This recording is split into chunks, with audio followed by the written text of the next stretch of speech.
Hello and welcome to ACT Prep. I am your English teacher, Miss Abear. You guys have taken a practice test. We have gone over that practice test and justified all of your responses. Now, let's dig in and see the different skills that each of these items tests you on so that you can be more confident when you get ready to take the real ACT. Today, we're going to be looking at sentence fragments and run-on sentences. Before we get too involved in studying this piece though, I want you to know that there are 3 websites that you can go to for additional practice if you want to improve your skills in grammar. And as you know, the grammar section is more than 50% of your ACT English test. One of my all-time favorite websites that I use as a teacher in the classroom is No Red Ink. Now, what I want you to know is No Red Ink has 2 different versions. There's a free version and a paid-for version. I have not found that the paid-for version gives you any more assistance or gives you any more skills than what you really need for the ACT as far as grammar and editing skills. So No Red Ink is one of my all-time favorites. Your teacher can set up a class account and give you specific skills to work on, or you can go in by yourself and set up an account and it will give you a diagnostic test and see exactly what skills that it is that you're lacking.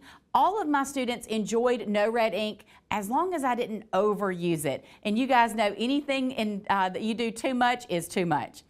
The next one is Khan Academy. Khan Academy provides some targeted explanations and instructions. You can sign up as a teacher or a learner. I have used some of those Khan Academy videos for myself when I'm confused about the way something works. And so Khan Academy is a great website for those targeted explanations and some instruction. Another website that has been pointed out to me by others is called Grammar Monster. Now, I have not had any personal experience with Grammar Monster, but a lot of other English teachers have recommended it to me and to other English teachers. It has hundreds of lessons and tests and games and word lists, and you guys know that vocabulary is also one of those areas on the ACT test that you need help with, or that most people need help with, but it also helps you with that advanced writing skills, which you will need for grammatical practice to get ready for your ACT test. Now, let's talk about the conventions of standard English. Conventions of standard English, again, constitutes more than 50% of your test. These are all the grammar and sentence structures. There's all kinds of breakdowns, and we're going to talk about the breakdowns of this particular set of skills. So you have conventions of standard English, and we talked about those others, production of writing, and I can't remember off the top of my head what the other is because that one we will study a little bit later. But Conventions of Standard English is the section that has the most questions on it. Under Conventions of Standard English, there are several other subtopics, and one of those subtopics is sentence structure. And then sentence structure has 5 learning targets, and you'll get to recognize these the more that we dig into these skills. Sentence structure targets, you've got the run-on sentence, sentence fragments, dangling and squinting modifiers, misplaced modifiers, and then subordination, coordination, and parallelism. And so we're going to dig into some of those learning targets this week and next week. Specifically today, we're going to look at run-on sentences and sentence fragments. Now, run-on sentence is a grammatical error that occurs when 2 or more independent clauses are not joined with either the proper conjunction or the proper punctuation. It could combine too many independent clauses without that proper punctuation or connecting words. A writer will often join 2 or more complete sentences together incorrectly, creating these long sentences that are difficult to read. Then you have sentence fragments. Sentence fragments occur when you don't have a subject or a verb, or the sentence lacks a correct function. So it may have a subject and a verb, but it may not make sense. It doesn't express a complete thought. And so those are your sentence fragments, and those are 2 of the major areas that the ACT is going to test you on. So let's first look at run-on sentences. Run-on sentences occur, again, when two independent clauses are not joined with a proper conjunction or punctuation. And then you will see some other issues. I need you to understand that an independent clause is a group of words that contains both a subject and a verb, and it expresses a complete thought. You need to know the difference between a dependent clause and an independent clause. A lot of your sentence fragments are dependent clauses, and we'll get into that a little bit later when we talk about sentence fragments.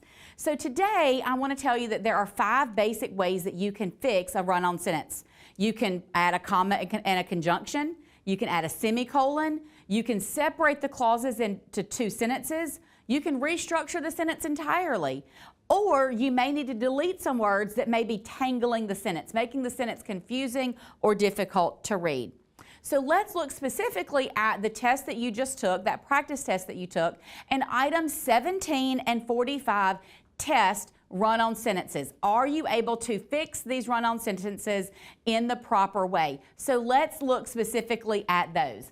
So item number 17 says, biologists trying to monitor individual zebras sometimes joke that finding one in the wild typically is easy. It's finding the same one twice that's hard.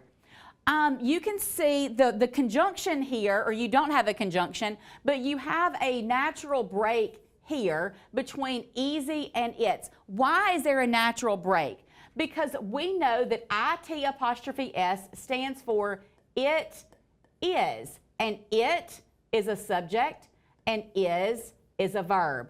So you have this complete sentence or complete clause, you have this complete thought of biologists trying to monitor individual zebras sometimes joke that finding one in the wild typically is easy. So that is a complete sentence. It's a complete clause with a subject and a verb, and it expresses a complete thought. Then you have, it is easy finding the same one twice that's hard. It's easy, comma, finding the same one twice that's hard. So, easy, you could put a period after easy, or you could put a semicolon indicating that it's 2 separate clauses, or you could complete it with it's easy for them, it's finding the same. So we know B will not work. We know we need a change. So really C or D will work. And I'm trying to figure out, I think this was supposed to be a comma. On your test, I think D has a comma. A comma will not work because that will indicate it's a comma splice. You would need a conjunction after that comma. So the only answer that will work is C, that has the semicolon, because we know that adding 2 sentences together needs either a comma and a conjunction, or it needs a semicolon. So let's move on and look at item number 45.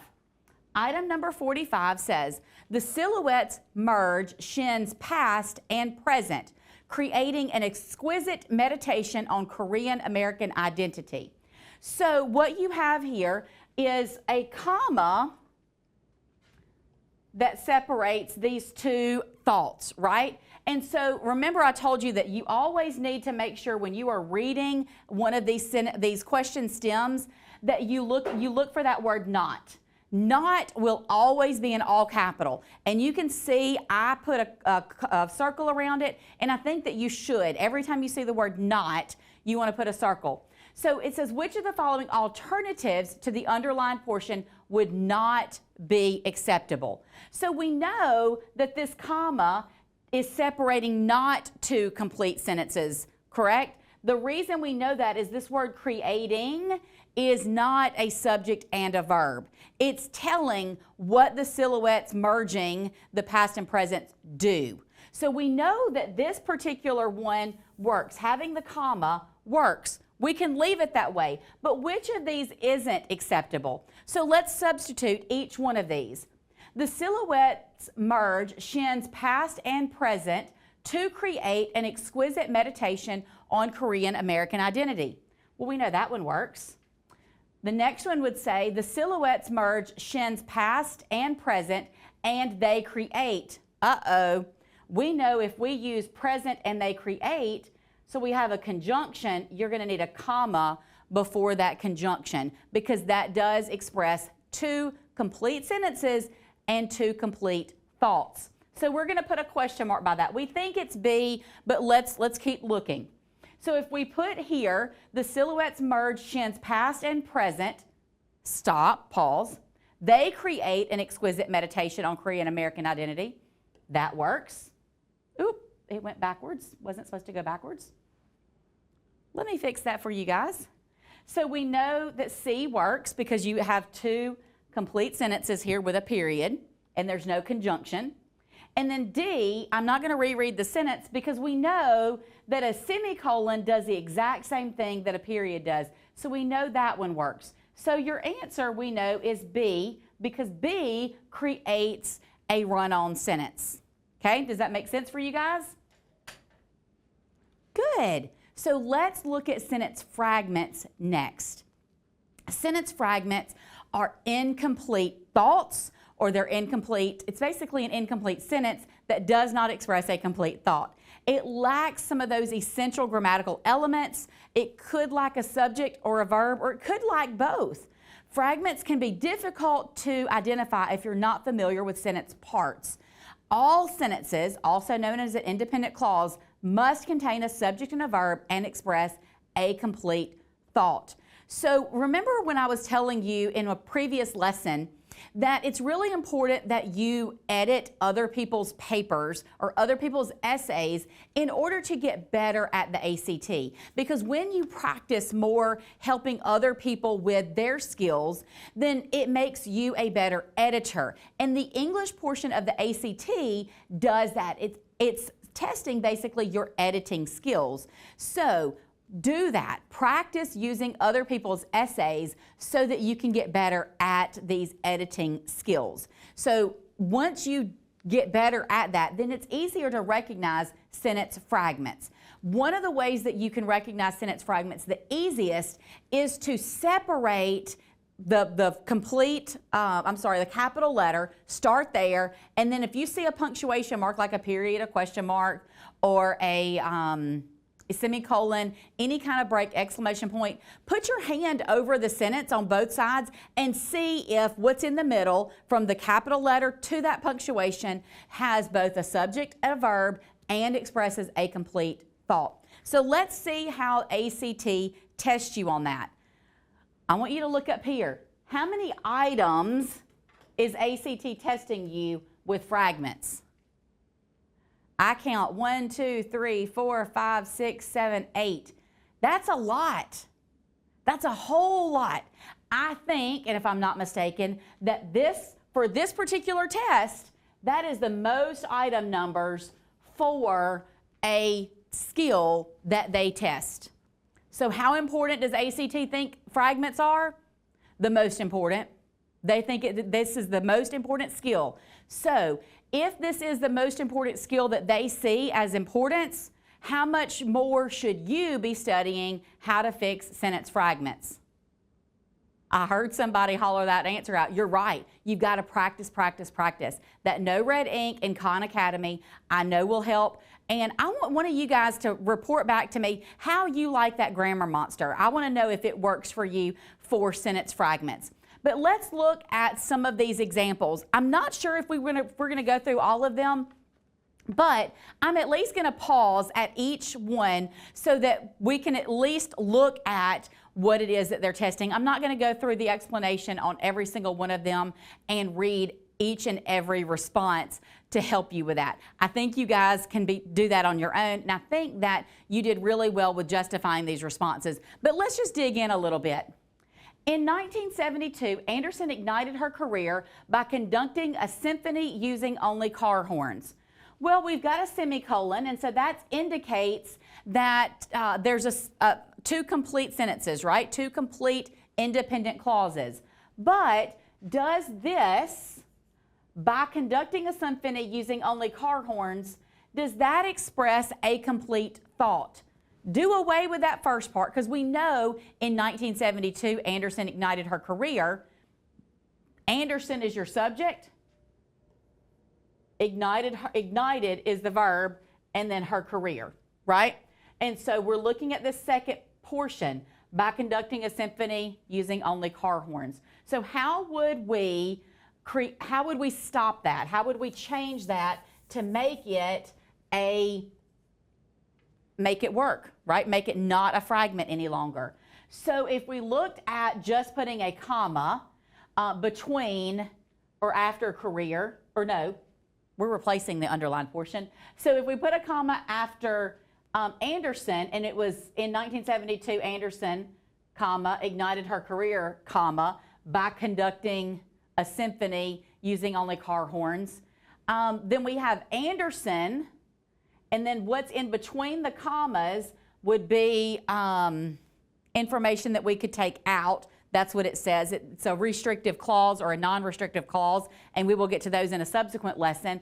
But if we remove that part, then Anderson, by conducting a symphony using only car horns, that doesn't express a complete thought because we've isolated the verb and made it a to be verb, which is to ignite, which doesn't work. So we know G isn't the answer. We know F isn't because that semicolon does not separate two independent clauses. So if we replace that in 1972, Anderson igniting her career by conducting, that just makes things not work at all. So we know it's not H, so let's look at J. So in 1972, Anderson ignited her career by conducting a symphony using only car horns. So if we do away with the semicolon, we have fixed that sentence fragment. Remember what I said when we were looking at fixing sentence fragments, sometimes you have to take something out, or you have to rewrite, or sometimes you have to add things. In this case, we took out the semicolon, which fixed the the sentence fragment. Let's look at number 8.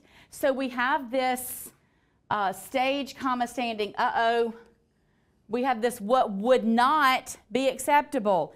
Guys, I'm telling you, you know I'd hate this not be acceptable part. It is my least favorite question stem on the ACT. But they're there, so we need to be aware of how we answer that properly. So let's read that sentence together.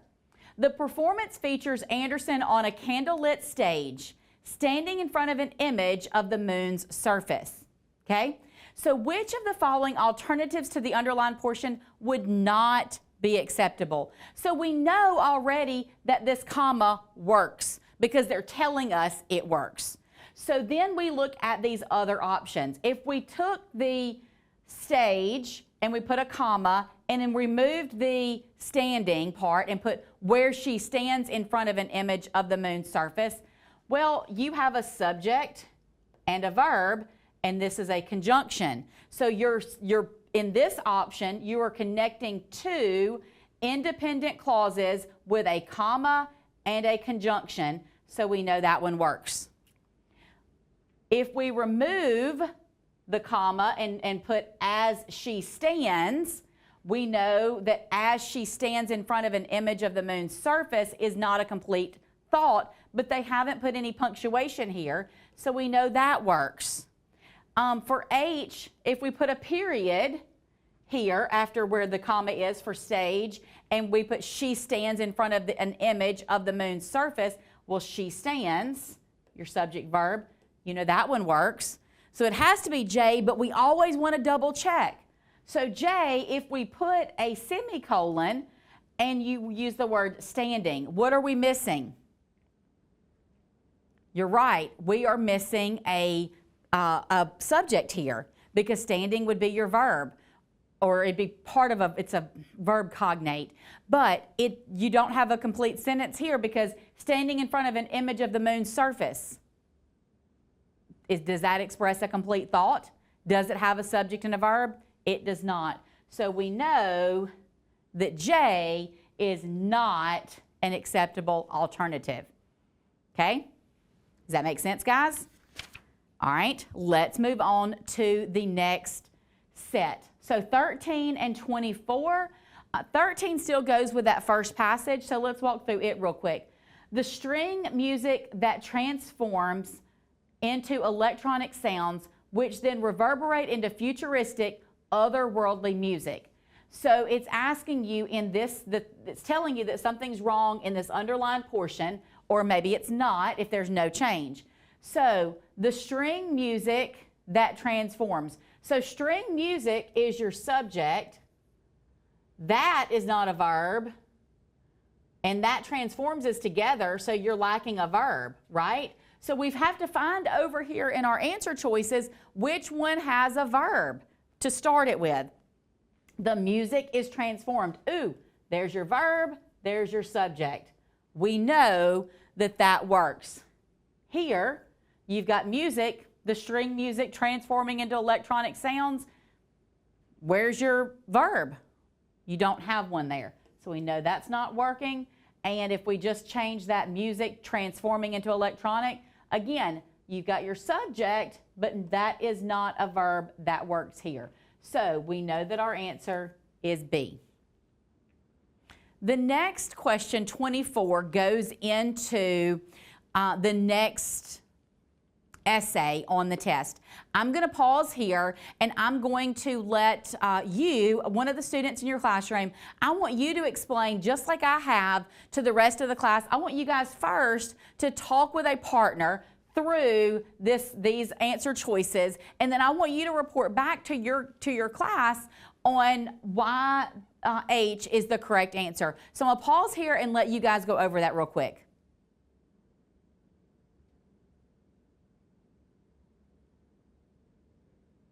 Great job. I love when you guys kind of argue with each other, because it really helps kind of get into the subcortex or whatever of your brain. It really helps you understand and dig into why this answer choice is correct. If you look carefully, and I'm just going to help you out here, remember this is a pronoun, and the pronoun is acting as the subject of this sentence. And there is your verb is. None of these other answer choices give you both a subject and a verb. H is the only one to do both. All right, let's look at the next set. Number 44 and 51. Again, we're going to pause here. I want a different person to come up and help with 44, and then I want you guys to do 51 with a different person. So I'm going to pause here and let you guys do the same thing that I just did with those others.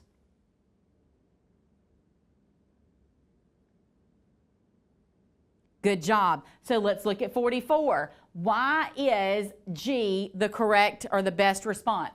It's the only one that has a subject and a verb. Shin used. None of the other answer choices have a subject and a verb. When we look here at these fragments, or is this a fragment for 51? You guys were right. It is not this. There's no fragment here. Everything works. Here, Young had the experience needed to direct the completion of the project. And this part, before the comma, the first black superintendent of a national park and referred leader of the Army's all-black 9th and 10th Cavalries, that is not a complete sentence. It is an incomplete sentence. It's telling you who Young was. So there was no change. That one was a little trickier for you guys because some of you wanted to say that the first part was an independent clause and that it was a run-on because it didn't have a conjunction after the comma. But I did hear that, again, that arguing going back and forth really helps reinforce to you guys those best responses. Great job. All right, let's look at that last set, number 69 and 73. Again, we're going to pause, and I want you to do the same thing you did with these others. But I want to remind you before we dig too deep, remember we quit trying to pronounce this, and we just called it TD.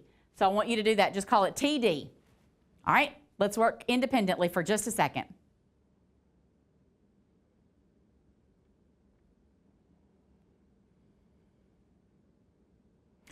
Y'all, I am so impressed. The first person, as soon as this video paused, I heard this. It says which one is not acceptable. Remember, you got to underline or circle that. Somebody in that class, I'm impressed with you. You keep going with that. Make sure that your classmates know to circle that part that says no. So it's telling us that this underlined portion is correct already. But which of these alternatives is not acceptable? I loved how you understood this journalist nicknamed and that used this colon. A colon does something. What do we know that a colon does? Let's look at our chart over here. A colon is used after a statement to introduce a list of items. Is there a list of items after that colon there? The immortal jellyfish? No. The immortal jellyfish is just renaming the TD, right? And we know that we can't use a colon there because there's not a list after. Great job. I love how you guys justified that one. And then you guys knew that we needed to remove the comma here and take out which is and replace it with just is. At the cellular level, what the jellyfish does is called transdifferentiation. I know that looks a little wonky to some people, but that's just the way that it works, and we just know that it works. So I hope that you guys have learned a lot with run-on sentences and fragments, and I hope that you understand the importance of practicing, especially with fragments, because that seems to be the one skill that is the most important to the ACT, or at least what ACT thinks is the most important. So until next time, happy learning.